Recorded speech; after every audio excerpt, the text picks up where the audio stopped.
Hello everyone, welcome back to the second session of class 10 chapter 3 pair of linear equations. In the previous video we have talked about the method of comparing ratios कि given pair of linear equations के coefficients हमें कैसे compare करने हैं. There were 3 cases under that. We studied about inconsistent and consistent solutions, right? और आज हम सीखने वाले हैं graphical method. How to solve pair of linear equations in two variables using the graphical methods. So let's get started with that. So the question one is solved graphically. The pair of linear equations is given to us. तो friends इसमें पहला step आपका ये है, you have to pick up both the equations one by one. I am naming it equation number 1 and 2. पहले आप first equation pick करेंगे, उसके रिस्पेक्ट में एक्स वाई कोऑर्डिनेट्स निकालेंगे. वैल्यूज निकालने के बाद आप उसको एक्स वाई प्लेन ग्राफ में प्लॉट करेंगे. सेम प्रोसीजर आप करेंगे सेकंड इक्वेशन के लिए. सेकंड इक्वेशन पिक करके आप उसके X Y points coordinates find करेंगे. आपको दोनों इक्वेशंस को सेम ही ग्राफ में प्लॉट करके जो भी लाइंस मिलेंगी स्ट्रेट लाइंस, आपको वो चेक करना है कि उनका नेचर क्या है, whether the lines are intersecting lines, parallel lines और coinciding lines. Accordingly you will find the solution of given pair of linear equations. पहला काम है फर्स्ट इक्वेशन को पिक करके इसके कंपोनेंट्स निकालने वाली हूँ. एक्स वाई के पॉइंट्स निकालते हैं. इक्वेशन 1 फ्रेंड्स मेरी है x minus 2y equal to 0. अगर इस 2y को I'm shifting on right hand side तो मेरे पास रिलेशनशिप आया x equals to 2y. इससे क्लियरली हमें पता चल रहा है कि x मेरा 2 times of y है. तो अगर हमें पॉइंट्स निकालने हैं, first I have taken y0. अगर मेरा y0 हुआ, इस रिलेशनशिप में आप पुट करके चेक कर सकते हैं. टेकिंग y0 तो x भी आपका क्या आया 0. This is my first ordered pair of x and y. Similarly for the next value I have taken y equal to 1. जब मेरा y 1 है, इसमें y 1 पुट करिए, आपको मिलेगा x की value 2. So this is the next value of x and y. Similarly I have taken y equal to 2 now. जब मैंने y को 2 लिया तो आप देख सकते हैं कि 2 2s are x की वैल्यू आपके पास आई 4. So friends मिनिमम आपको 3 पॉइंट्स निकालने हैं. किसी भी इक्वेशन के आप एटलीस्ट 3 पॉइंट जरूर निकालेंगे एग्जाम में. मैक्सिमम आप 4 या according to your time you can find out 5 points. Now equation number 2 को same steps पर solve करते हैं x y के points find करके. फिर इन दोनों को एक साथ हम ग्राफ में प्लॉट करेंगे. This is my equation 2. Friends अगर मैंने x को 0 पुट किया तो मेरे पास आया 4y equal to 20. तो y वहां से सॉल्व करके मुझे मिला 5. On the same steps अगर मैंने y को 0 लिया तो x आप डिवाइड करेंगे, आपको मिलेगा 20 by 3 करके 6.6 अप्रोक्सीमेटली इसकी वैल्यू आ चुकी है. हमें कोई भी 3 पॉइंट्स निकाले हैं. इट्स टोटली योर विश कि आप कौन से 3 पॉइंट्स निकालना चाहते हैं. अवॉइड करिए कि कभी फ्रैक्शन में ना आए, बट यहाँ पर अगर ये फ्रैक्शन में आया है तो मैंने इसकी अप्रोक्सीमेट वैल्यू को एज्यूम कर लिया. अदरवाइज हम ट्राई यही करते हैं फ्रैक्शन में ना हो तो ज्यादा अच्छा है. जब मैंने x को 4 लिया, यू विल सी मेरे पास यहाँ पर बचेगा 4y equal to 8. वहां से y आपके पास 2 आ चुका है. तो दोनों इक्वेशंस के फ्रेंड्स मैंने टेबल्स बना लिए, मेरे पास कंपोनेंट्स आ चुके हैं. Now let's plot these equations, these points on the same graph xy plane. So this is my xy plane, xy graph. Origin centre में लेते हैं हम दोनों के, where both the axes are intersecting each other, right? पहले मैं first line के points को प्लॉट करने वाली हूँ. The very first component is 0, 0. We already know this thing that we always do in this manner, x, y. पहले x का component आता है, then we plot the y component in respect to that. ऐसे ही हमेशा coordinate pair को, ordered pair को हमेशा इसी तरह से लिखा जाता है. तो अगर मेरा x 0 है और y 0, both are 0 at origin, so this is my first point, first ordered pair. Next pair we have x 2 and y should be 1. तो फ्रेंड्स मेरा x एक्सिस पर 2 ये है और इसकी कॉरेस्पॉन्डिंग y की वैल्यू है 1. So this is how you will plot x2 and y corresponding is 1. You can write it like this 2, 1. यहाँ पर origin था clearly 0, 0. इसी तरह थर्ड पेयर मेरा है 4, 2, जहाँ x की वैल्यू 4 हो और इसके रिस्पेक्ट में फ्रेंड्स मेरा y होना चाहिए 2. आप इस तरह से डॉटेड लाइन लगा कर भी चेक कर सकते हैं. So this is where my point is lying. This is becoming 4, 2. Let's join all these points, all the 3 points now. Of course you will use a ruler and with the help of that you will get exactly a straight line. You can name this line की equation क्या थी friends? x minus 2 2y equal to 0, so that हमें clarity हो जाए कि हम ये line plot कर चुके हैं. Now we have to plot the another one. Let's plot the ordered pairs of second line.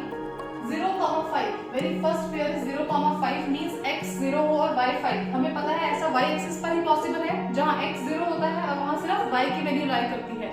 So this is my required point, x 0 and y का कंपोनेंट हुआ 5, right? मैंने इसे मार्क किया. नेक्स्ट पेयर फ्रेंड्स हमारा है x की value हो 6.6 and y here is 0. हमें पता है ऐसा x एक्सिस पर होता है, on x axis your y is 0, वहाँ सिर्फ x की वैल्यू लाई करती है. और 6.6 फ्रेंड्स 6 और 7 का मिड होता है 6.5, तो of course it will lie after 6.5. तो ये मेरा 6.6 हो गया जो कि इसके बाद आ रहा है. This is the required point and let's check the last pair now. This is 4, 2. You can observe that this value is common in both the lines. 4, 2 इसका भी पॉइंट था, इसमें भी ऑर्डर पेयर 4, 2 था और यहाँ पर भी है, which means 4, 2 जो ऑलरेडी हम मार्क कर चुके हैं. This we have to use again for plotting the second line. तो अब इन तीनों पॉइंट्स को ज्वाइन करते हैं friends.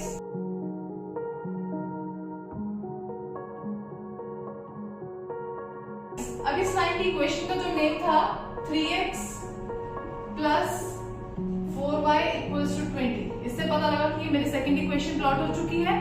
Now you have to check where the lines are meeting each other, intersecting each other. Clearly both the lines are intersecting at this point whose value is 4, 2. You can name it something. मैंने इसको point A नाम दे दिया और इसकी value है 4, 2, which means x की value यहाँ पर 4 है and y here is 2. So this is the required solution friends. Both the lines are intersecting at this point which is named as A, 4, 2. Therefore the required solution friends is x equals to 4. पहला component x का होता है and second is the y component. तो यहाँ x की value हुई 4 and y is 2. अगर आप इसको मेथड 1 से रिलेट करेंगे you will find this is the case of unique solution जहाँ सिंगल सॉल्यूशन आ रहा है पेयर ऑफ लीनियर इक्वेशंस का, right? I hope this method is clear to everyone. How to plot the graph, how to check the nature of lines and accordingly write the solution. हम तीनों cases करेंगे one by one, parallel वाला भी, coincide वाला भी. So this is the first case of intersecting lines. The next question is solved graphically. This is the pair of given equations. उसी तरह हमें दोनों इक्वेशंस को वन बाय वन पिक करके उसके x y कोऑर्डिनेट्स फाइंड करने हैं. मैंने पहले सॉल्व किया इक्वेशन 1 को. इक्वेशन 1 में हमारे पास है x plus 2y minus 4. Shifting this 4 on right hand side, I am getting this equation. अब इस एक्सप्रेशन को सॉल्व करने के लिए फ्रेंड्स मैंने पहले x को 0 पुट किया तो उसके कॉरेस्पॉन्डिंग y की वैल्यू आई 2. Similarly when I am putting y equal to 0 तो उसके रिस्पेक्ट में x का पॉइंट आया 4. When I am putting x equal to 2 then with respect to this I am getting y equal to 1.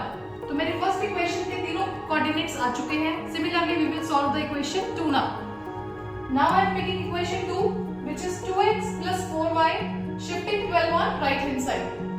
इसके coordinates find करने के लिए, components find करने के लिए उसी तरह मैंने x को 0 पुट किया तो मेरे पास y की value 3 I. When I am taking y 0 तो उसके रिस्पेक्ट में x का पॉइंट आया 6. When I am taking x equal to 2 तो y भी क्या आया 2. तो इसी तरह से हमने दोनों इक्वेशंस फ्रेंड्स अब सॉल्व कर ली हैं. Let's plot both the equations. इन्हीं के पॉइंट्स को अब हम x y ग्राफ पर प्लॉट करेंगे. Let's do it. Plotting the ordered pairs of first equation. पहला ordered pair फ्रेंड्स हमारा है 0, 2. x 0 y एक्सिस पर होता है तो यहाँ पर मुझे ये पॉइंट मिला where y is 2 and x is 0. तो इसको मैंने यहाँ टिक किया, मार्क किया.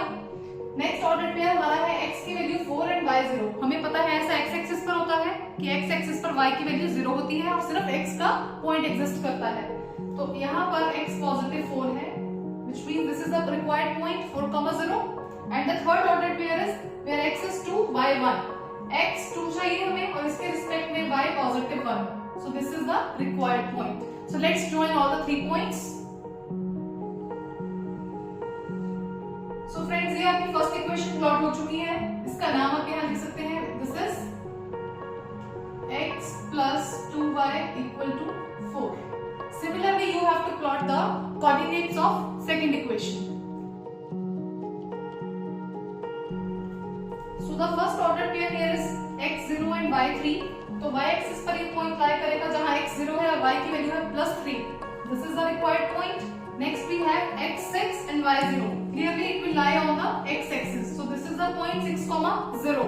और लास्ट कोऑर्डिनेट हमारा है फ्रेंड्स x2 एंड y2, दोनों ही 2 हों. दिस इज x2 एंड इसके रिस्पेक्ट में y भी 2. So this is the required point 2, 2. After joining all the 3 points, this is my straight line. कौन सी इक्वेशन की लाइन है? I have written the name of this line. 2x plus 4y equal to 12 is the equation of this straight line, right? Now you will check the nature of these lines. These lines are the parallel lines. They are not intersecting anywhere. ये किसी भी point पर meet नहीं कर रही है आपस में, तो ये आपस में पैरेलल हैं. ऑब्जर्व करिए, जब भी पैरेलल लाइंस हमारे पास आती हैं उस केस में आपका कोई भी सॉल्यूशन एग्जिस्ट नहीं करता है. You can relate it to method 1 also. So in case of parallel lines there is no solution at all. So I've written since both the lines are parallel here, therefore there exists no solution at all. इनका कोई भी solution possible नहीं है. जब lines कहीं intersect ही नहीं कर रही हैं आपस में, तो उनका कोई भी solution possible नहीं है. Let's move to the third and last case of overlapping lines, coinciding lines. Third question is solved graphically. The pair of given equations is this. On the same steps friends, मैंने पहले first equation को pick किया, उसके respect में x y coordinates हम निकाल रहे हैं. x को 0 पुट करके मुझे मिला y 5. जब मैंने y को 0 पुट किया तो मुझे x की वैल्यू 5 मिली. When I am taking x equal to 1, तो उसके रिस्पेक्ट में y की value I 4. Similarly you will solve the second equation. आपकी सेकंड इक्वेशन है 2x plus 2y equals to 10. x को 0 पुट करके y आया 5. When you are taking y equal to 0, तो उसके रिस्पेक्ट में x की वैल्यू आ रही है आपके पास 5. I am taking the third point, x equal to 1 put किया मैंने, तो उसके रिस्पेक्ट में y मुझे मिला equal to 4. दोनों इक्वेशन सॉल्व हो चुकी हैं, इनके पॉइंट्स आ चुके हैं. Now you will plot both the equations on xy graph. Let's plot the points now. First coordinate is 0, 5. x 0 और y 5. ऐसा y axis पर ही पॉसिबल है क्योंकि x की वैल्यू 0 होती है y axis पर. So this is the point 0, 5. Next coordinate friends हमारा है x की वैल्यू 5 एंड y is 0. ऐसा x एक्सिस पर होता है कि y कंपोनेंट 0 हो. So this is the required point where x is 5 and y 0. And the last coordinate is x1 y 4. x1 ये है हमारे पास, इसके रिस्पेक्ट में y की वैल्यू 4 हमने मार्क की. सो this is the required point. I have joined all the points. So this is my equation x plus y equal to 5. When you will draw the coordinates of next line, you will observe that all the three values are same. This is 0, 5 point. ये रहा 0, 5. Next point इसमें भी 5, 0 है. This is your 5, 0 point. And the last point is again x1, y4. X की value 1 और y 4. This is the point. So can you see both the tables are exactly same. Both the lines will overlap each other. Both the lines are coinciding. क्योंकि इनकी value same है, इनके points exactly same है, तो दोनों lines एक दूसरे के ऊपर लाई करेंगे. तो जब मैंने इनको फिर से ज्वाइन किया, you can see that the lines are coinciding. जो मेरी लाइन थी x plus y equals to 5, वही मेरी नेक्स्ट इक्वेशन की भी लाइन है, which means 2x plus 2y equals to 10. जो आपकी सेकंड इक्वेशन थी उसकी लाइन भी सेम ही आ रही है, just like the graph of equation 1. So this is the case of coinciding lines. You will write here the lines are coinciding. और friends इस case में हमारे पास infinitely many solutions आते हैं. इस pair of linear equation in two variables के कितने solution possible है? Infinitely many solutions. Therefore it has infinitely many solutions. क्योंकि ये लाइंस आपस में जहां कहीं भी मिल रही है, जिस पॉइंट पर मिल रही हैं, वो सभी पॉइंट्स, वो सभी कोऑर्डिनेट्स इसके सॉल्यूशन है. तो आप कह सकते हैं कि 0, 5 भी इसका सॉल्यूशन है. 5, 0 is also a solution. 1, 4 is also a solution. And like that you can have many more solutions possible. आप इसको इस तरह से भी समझ सकते हैं कि आप इसको लिख सकते हैं फर्स्ट इक्वेशन को x equal to 5 minus y. तो आप जैसे जैसे y की वैल्यूज इंसर्ट करते जाएंगे, उस रिस्पेक्ट में आपके पास x की वैल्यूज डिफरेंट आती जाएंगी. So you will have ultimately infinitely many solutions. I hope the graphical method is clear to everyone. All the three cases we have discussed in this. I will meet you in the next video with the method 3 substitution method. हम उसमें cover करेंगे. If you are watching my video for the first time, don't forget to press the subscribe button. Stay happy, stay tuned. Support करिए मेरे channel को ज़्यादा से ज़्यादा. Thank you.